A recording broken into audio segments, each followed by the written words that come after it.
The United States and its partners now talk almost exclusively about freedom of navigation and patrols and deterrence, which all sounds nice and reassuring until you realise what's missing from that vocabulary.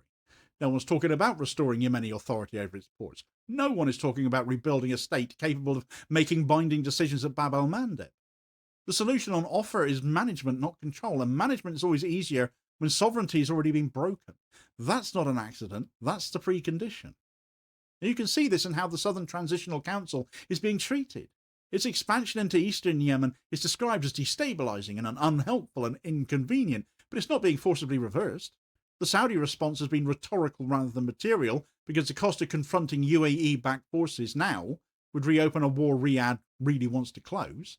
That calculation effectively licenses the STC to behave like a permanent authority rather than a temporary actor. Once that happens, the question of Yemeni unity stops being operational and becomes theoretical, something discussed in statements rather than anything enforced on the ground.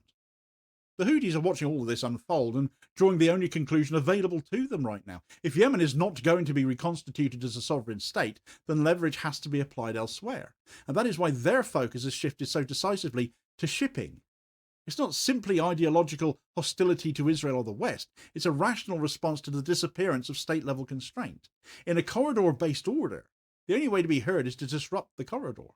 That's the incentive structure being created.